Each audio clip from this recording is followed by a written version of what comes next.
jealous and spoiled rotten.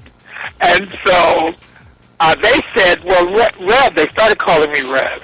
And so that kind of got me. And they said, well, we want to help. And out of that, I began to try to find ways to at least make sure people's houses were clean. Because in those days, the meds were toxic and people lost weight rapidly. Wow. And they became dissipated. So we would get to their homes and they wouldn't, they didn't have the strength to clean them anymore, to vacuum and that kind of thing. So the basic things we did was go in, maybe clean the house, find out what the pressing needs were. And the first thing we found out was my people, they were dealing with poverty too. And so my thing was if I could get them food, if I could make sure that they stayed under a roof, if we could raise money to make sure that rent stayed paid or to augment whatever they might be getting from unemployment and that kind of thing. So it was just really about service, which came from my Christian upbringing, that, do unto others as you'd have them do unto you. The teachings of Jesus to me in REV was all about serving your fellow man. And it was about what Reverend Wood would call the blessed community, what Dr. King would call the blessed community. So I was steeped in that, and that's where my heart was. And I had dreams 10 years prior about people being sick. And I couldn't make them make sense. And I couldn't, what is this? I'm seeing all these sick people. And I used to record the dreams. I would write them down. And once the virus hit, it all just opened up. I got it. Okay, this is what that is. Makes sense. But what is it that I'm supposed to do? I came with to sing and to get my fortune and be a star. I was not thinking about ministry. I was not thinking about any of that. But God said, oh, no, kid, I got another path you're going to take here. And so it was really out of seeing those early visits when I would get to their homes and seeing them emaciated and looking in those eyes, when I would look in those eyes and see the eyes just saying, help, or is there help for me? Or it just tore me up. It tore me up inside. As I had to go to God, as I knew God, and say, I don't know what I'm doing. I don't know how to do whatever this is, but I believe now that the dreams I had and the spiritual experiences that I had was leading me to this. And so you got to show me what to do, how to do. And basically, it was fulfilling the needs of my earliest clients, even before I called them clients. Minorities Project was birthed because we would just try to fill the need. And I remember when they said to me one of those Monday nights, could we have a service? And, oh my God. I couldn't say no. I looked into their eyes and they were looking at me and they were, 98 pounds and I didn't know what that meant, but I knew I was supposed to say yes. Wow. And so I said, let me see if I can find a place. And I found a gay-friendly hotel in what we call Inglewood out here. And rented it for that Easter Sunday. And had a little service. And God took it from there. And I just stood up and began to say, this God that I know is a God of love and compassion and peace. And that's the God who I believe guided me to this day and wants me to say to you, that's the God that's available to you, and that you are loved and you are cared for. And God just guided it, and the ministry was birthed really not out of let's create a church. It was birthed out of let's love our brothers and sisters that are hurting and broken. Yes, amen. And that's what it came. That's what Unity Fellowship came from. and God did the rest and created, what followed.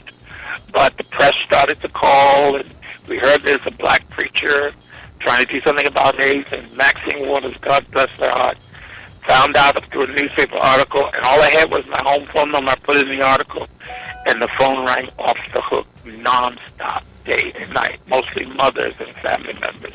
Would you come and see my brother? Would you come and talk to our family? If he coughs, will we get sick? Can I bring my boy home? And my heart was just broken. My heart was broken to bits. I was crying. I would try not to do it in front of them, but the minute I would leave every home, I'd just break down. And I knew it was mine to do. And I just asked God to give me the grace, to give me the strength, but most of all, create in me a heart that would walk in unconditional love. And God just kept giving me what the world calls favor today. I don't like that word too much because I think God favors everybody. Mm-hmm. But God gave me the love of people in the media. USA Today came and did an article, U.S. News and World Report, and they said 6 who made a difference. And it was Liz Taylor, Matilda Krim, and the doctors who named it, and they chose me. And that was, I didn't know about USA Today at that time, and I didn't know it was on airplanes and in hotels, but that opened up the world for me to really put the message out there.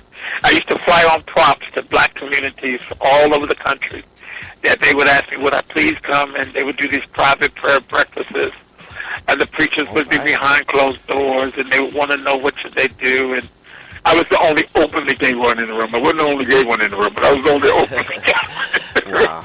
But I understood the dynamics, so I understood how to, for instance, someone says, well, what about if you have an organist or someone who is sick and your family really loves them? And, because I had sung gospel, I'd pick up that this is one of my brothers, and he's lover is probably the organist, even though he's got the wife, and that kind of thing. So I would try to tailor the message so I could speak to the health of everyone involved. And I would fly on those little prop planes, scared to death, because every time they hit an air pocket, it felt like it was going down to the ground. And I would run back on in what they call the midnight kind of specials, and get in L.A. just in time to try to do the service on Sunday morning. So it was something that happened. It was happening in the process. Right, it was never like start a church, get some. This was born out of just saying yes to the needs of people. That's what unity is for. Truly amazing. And I loved it. I did. I loved it. That's right.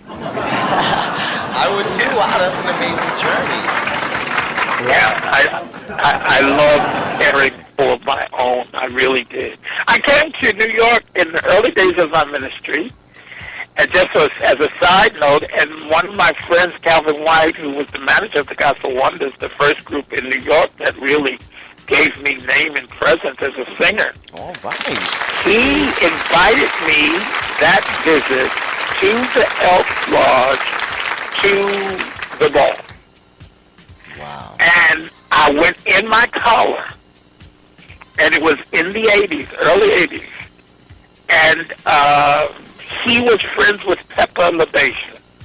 Wow, shout out to Pepper. And I met Pepper LaBeija that night at the Elk. I don't think we left till the next one about 5 o'clock by the time they got finished. And someone said, Reverend Carl Bean, and the kids knew my name from the record from Motown. And it gave me an opportunity to embrace and to just be in that environment. And that's how I got introduced to that environment, was from that visit home. I think it must have been around a Thanksgiving time or something. It was a holiday of some type. And they were having a local ball. And Calvin said, come on, I want you to go with me somewhere. And he took me to the Elk Home up in Harlem on 126, one of those streets. And I was there from maybe 6 o'clock that evening until 5 o'clock that next morning. And that was when I had a good friend we called Miss G, who was friends of Pepper, maybe even have been in Pepper's family. But Miss G had been in O'Neill's choir with me in my earlier days there on 125th Street. And G's name was Gregory, but they called him Miss G once she transitioned. Wow. And, it was all family. I just always felt I was among my family. Right. That's why I said, I'm not changing to go to football or whatever you talk about. I'm gay, I'm openly gay, and I'm a cleric, and I'm going to go. And so I went in my collar, and it was fine. No, that's right. They may have thought I came to walk as a preacher. I don't know. But it was really my true identity. And I got a chance to talk to different kids that night. And, but to me, all of those steps were ordered by God. All of those things were supposed to happen. Wow. So I was supposed to know that this was a part of my family. And to love them and to be present for them and to let them know I'm one of you. I'm not something on the outside. I'm one of you. I'm a Harlem kid. You couldn't have been no more queenier than me in my youth running up down the streets of Harlem. I used to preach from my pulpit, embrace all of you. I embraced Miss Carl, Miss Sting, Lottie, the name they used to call me, of my drag sisters, all the way up to Archbishop Carl Bean. All of that's who I am. It's not some is good and some is bad. All of that makes me who I am. All of that prepared me to be available to whomever God would have crossed my path. And that's how I felt that night in Mo West when I sang that song. I felt I'm singing to everybody, regardless of how they identify, that we have the right to be who we are birthed in this world to be and to feel good about it. And most of that's ad-lib. Most of the stuff that the people love, that wasn't even in the lyric that Bunny wrote. Most of the stuff people went crazy over is the stuff I just ad-libbed at the mic, talking about you love me as I love you, and together there's no telling what we'll do from a little bitty boy.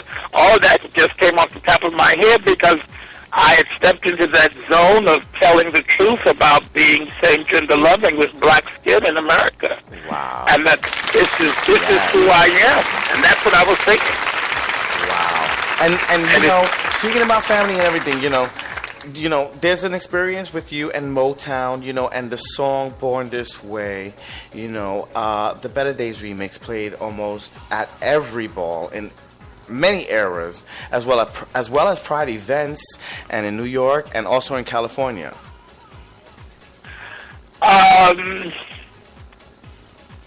I Was Born This Way came about because when I first came out here, I was inspired by message music at the time. When I said to Alex, I'm going to leave the Breakfast Singers, I remember he laughed. He said, you ain't going nowhere. You've always wanted to be on Broadway. We're on Broadway now, so I know you're not going. But I knew I couldn't do the gospel thing anymore because it was just too small for me at that point. And by that, I don't mean in a disparaging way. I mean that I wanted to sing things that at that time gospel would not have allowed to be a gospel song. Right. And I was hearing, it was 70. And Marvin was singing, What's Going On, and about the Vietnam War, and Holy, Holy, and that got to me. I said, that's what I want to do. That's what I want to do. And then the Staples, who was a group I'd worked with many times as a Baptist singer, came along with I'll Take You There and others that were being played on regular R&B radio. And so Sly Stone, Everyday People, I said, that's what I want to do. And so I left to actually come to do what they call message music, having no idea that Spirit was leading me to sing a message about being gay and black, because that wasn't in my thinking. It was like, okay, the OJs are singing Love Train and all that. I want to sing that kind of thing. But what God had planned was me to sing, I'm walking through life in nature's disguise. You laugh at me, you criticize because I'm happy, carefree, and gay. Ain't a fault, it's a fact. I was born this way. Right. And so that's how that